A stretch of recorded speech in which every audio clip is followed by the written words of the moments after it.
This interview is a part of the Oklahoma Historical Society's Oral History Program, Living Legends Collection. This interview was originally conducted in September of 1970 in New York City, New York. The interview was conducted by Mr. Pendleton Woods. The interviewee is Mr. Joe Hunt, that's Hunt, an executive of the American Telephone and Telegraph Corporation. Mr. Hunt is a native Oklahoman. This material is re-recorded on January the 6th, 1986 for inclusion in the permanent collections of the Oral History Program by Judith Michener.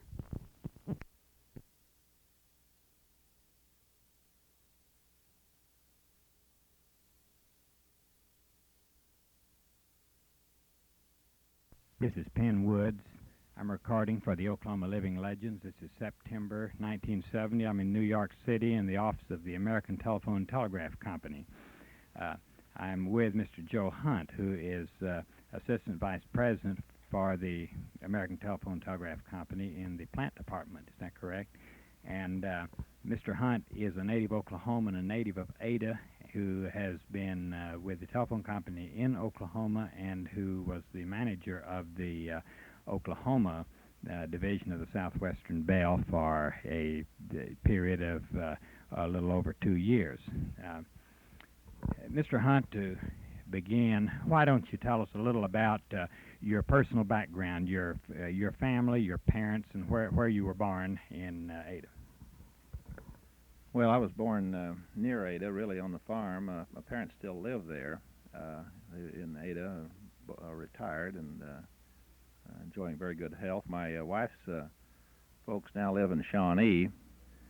We both went to school together in a small village of Vanos, Oklahoma, which is west of Ada, and graduated from high school together. And we both went to college there. My wife went to Oklahoma Baptist University at Shawnee, and I graduated from OSU at Stillwater. So this has been my experience. I immediately upon graduation, I went to work for Southwestern Bell in Tulsa in 1949, and have been with the Bell system since that date. That has not been too long a span, and yet I'm sure that a great number of changes have been made in the area of communications and telephone in Oklahoma, even in the period since 1949. Could you tell us just briefly, on the surface, scan some of the advancements made in the business, and particularly in Oklahoma during this period? Oh yes, there have been a great deal of changes. When I first came with Southwestern Bell in 1949, there were many towns in Oklahoma that were still being served with what we call a manual operation, where you'd call an operator and she would say, "Number please," and then she would connect you. Several years ago, all of these telephones were converted to dial, and unless there's some recent acquisition that I'm not familiar with in the last 4 years since I've been gone, I believe it's still 100% dial operation. Now, in another area, as an example, when I came to work, there were no microwaves serving that part of the country, and in the early 50s, the microwave system was crisscrossed the nation and crossed Oklahoma, which is a major hub to this day, and it will increase in importance in the future. Of course, the earlier transmissions on these were TV programs, and of course, TV programs still a big part of it, but even a bigger part are the messages that go over these, and not only verbal messages but data messages as well. So there have been rather major changes, and of course the Western Electric manufacturing plant in Oklahoma City is a major addition to Oklahoma's operation, and it's one of the very finest that the Bell system has in the nation. Is the plant there in Oklahoma City? It's an excellent one, with an excellent workforce, and that's not only the location but the people that work for it are just top notch. And that may sound like a little parochial comment, but it's really, I mean it sincerely. It's one of the comments around you hear in many places of the fine people that you can get in Oklahoma in all levels, with the technician level, the management level, and the clerical level. All of these are fine people, and they turn out to be very loyal, faithful people, and everyone benefits from that, the company and the customer as well.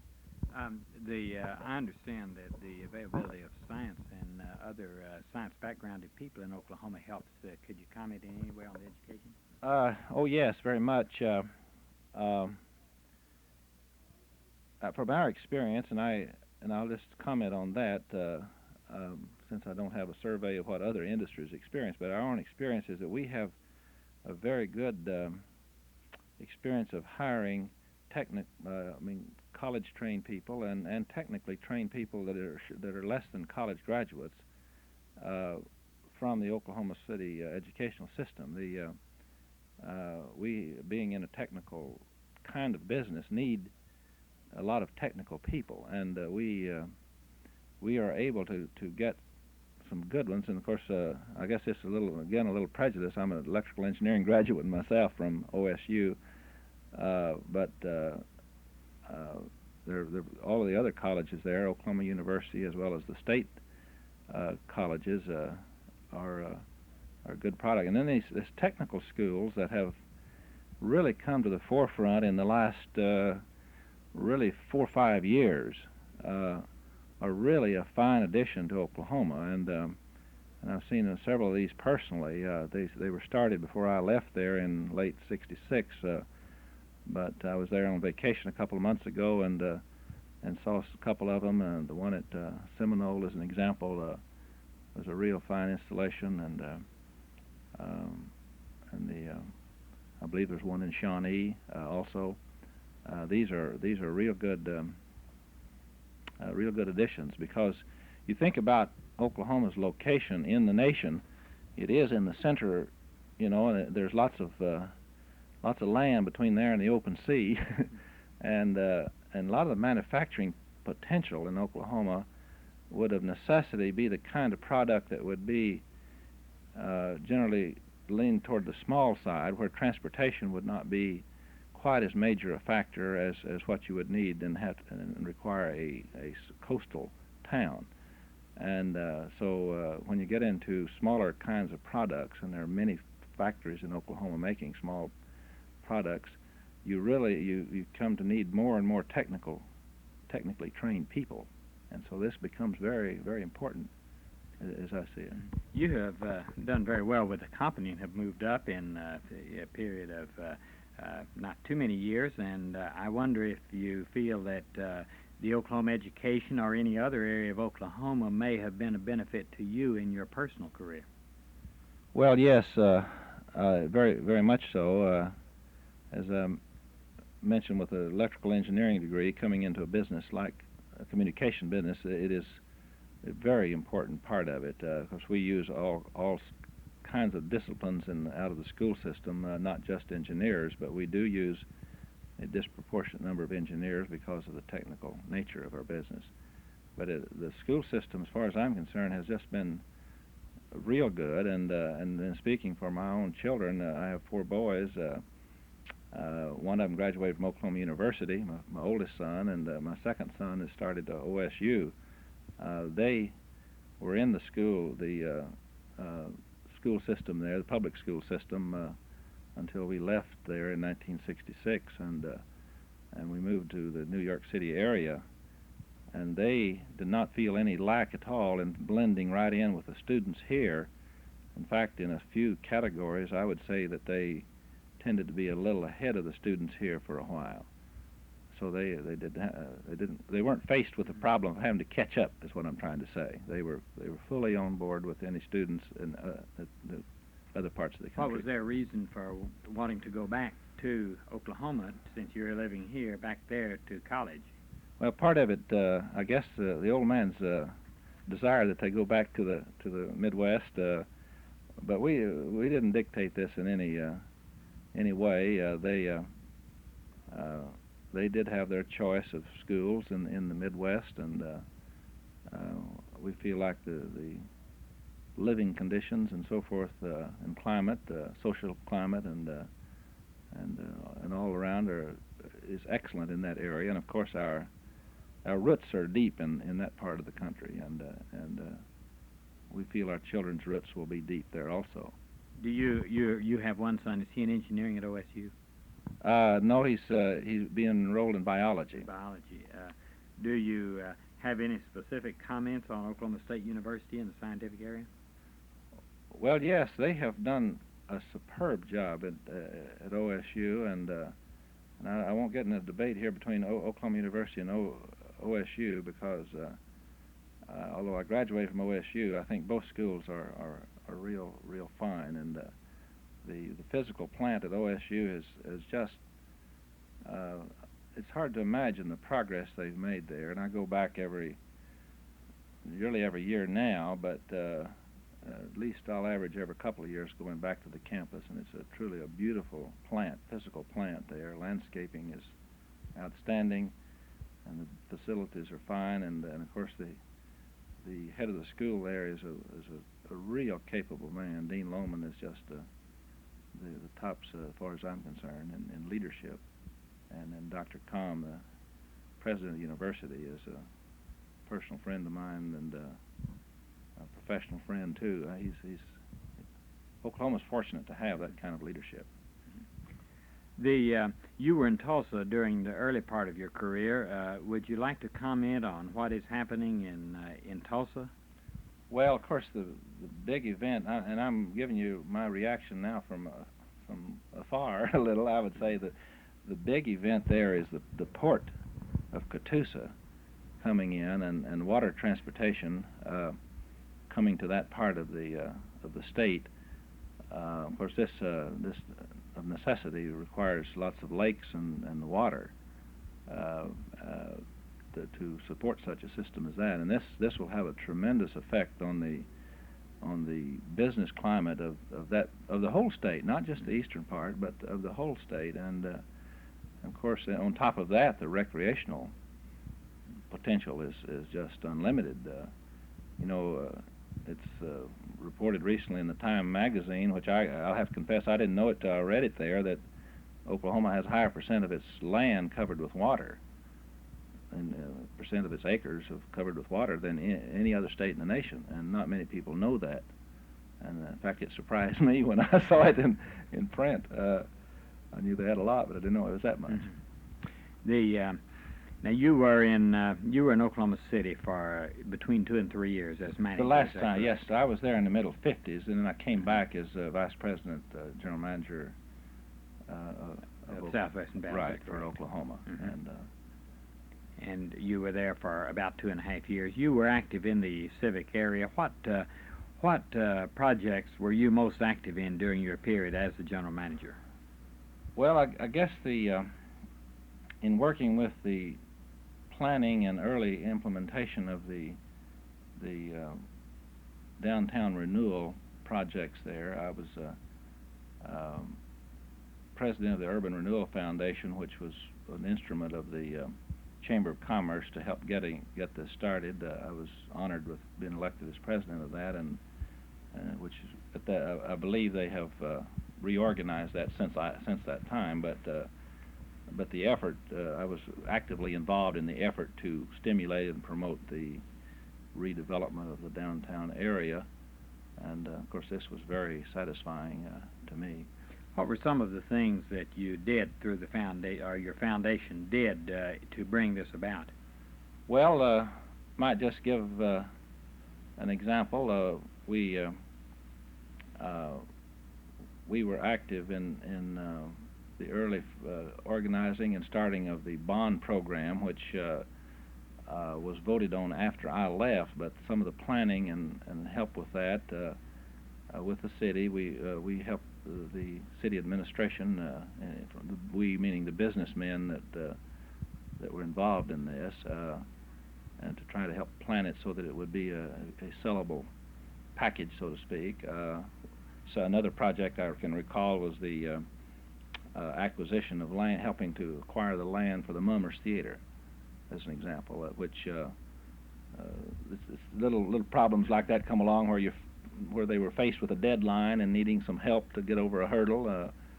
Our organization rendered some help in that regard. You may be interested in knowing that the Mummers Theater was dedicated last Friday. Oh, was it? Yeah. I saw it while I was on vacation in August, and it looked like it was just about ready. It gives you a good feeling to be a part of making it what it is. Yes, of course it was just time we left there, the bulldozer had just started on some vacant buildings, so it barely started. Mm-hmm.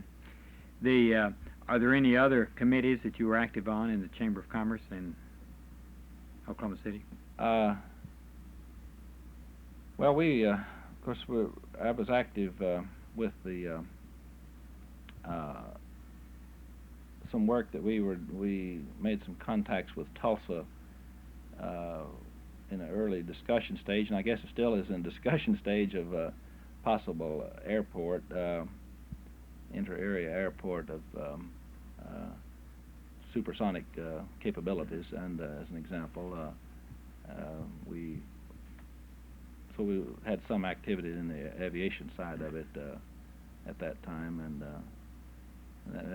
that may be a dream. It's a little far out in the future, but it probably will come to pass someday. And it takes, I guess, it takes somebody that will dream far enough ahead that you can plan for it. You were in Oklahoma City very recently, you said. Do you have any comments on other things you saw in downtown Oklahoma City during this recent visit? Oh, very much so. The buildings that are being erected there and planned, they exceed my expectation. Looking back, as I was looking at it, say 3 or 4 years ago, it was hard to even hope that you could be this far along this soon. Of course, the Liberty Tower is quite far along, and the building by Kerr McGee and the parking facilities, and of course the convention center there is moving right along, and the Mummers Theater. All of these, and I believe a couple of the other banks have some plans there, and it's really moving along real well. With the Myriad, you've looked over, I just glanced at this booklet that I brought you, and of course you're familiar from the beginning with the plans on it. What do you feel about the possibilities in the future of Oklahoma City as a convention center and as a center for major sporting events?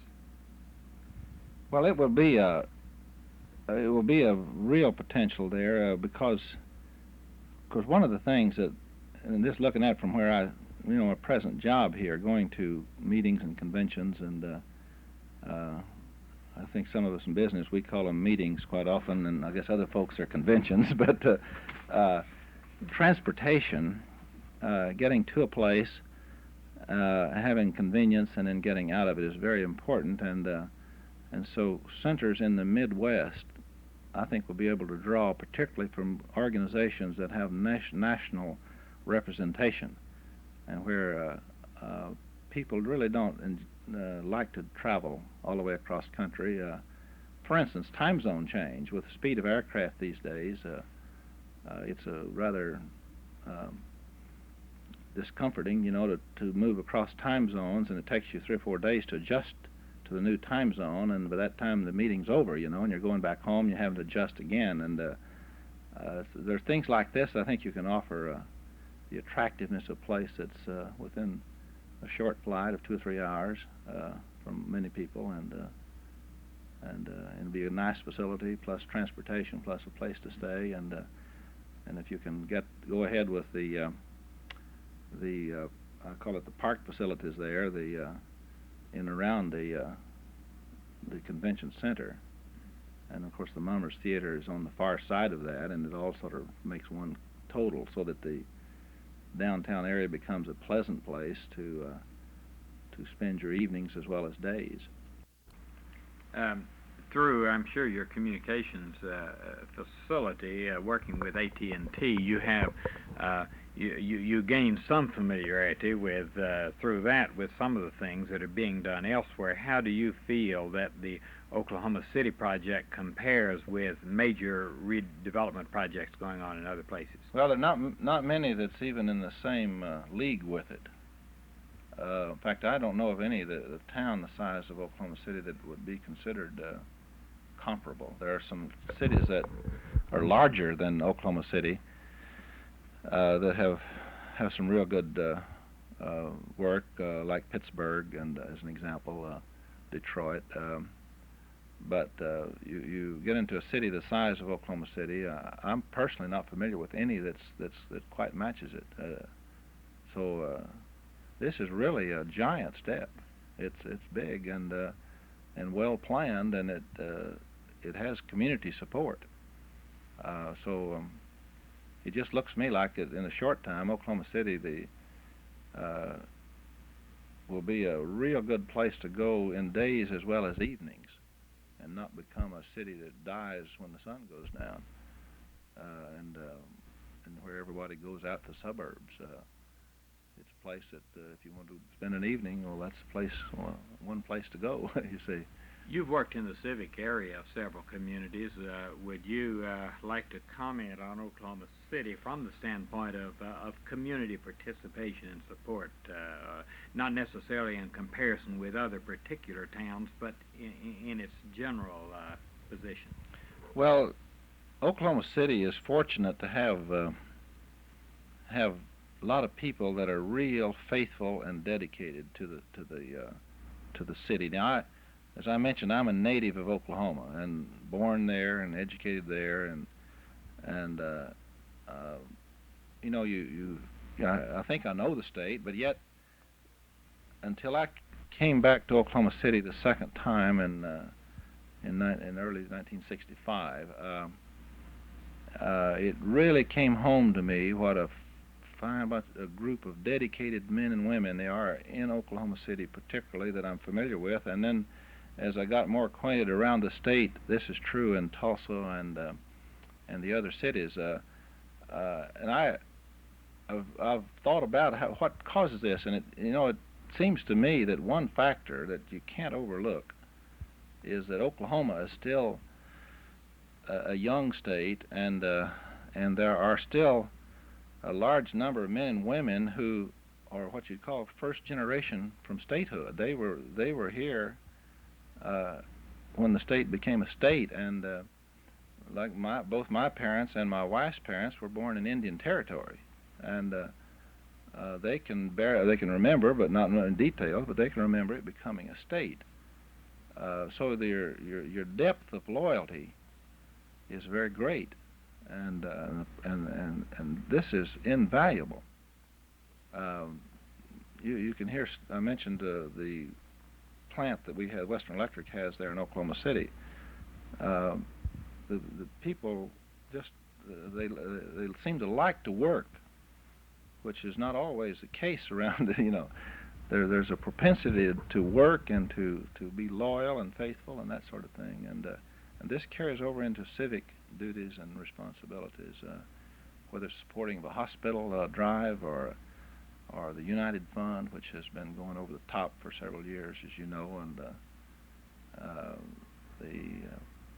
the fair, the sports, the support of the sports, and the hockey team, which I guess surprised a lot of people that it could come in and make a go of it, and it has, and so people support there.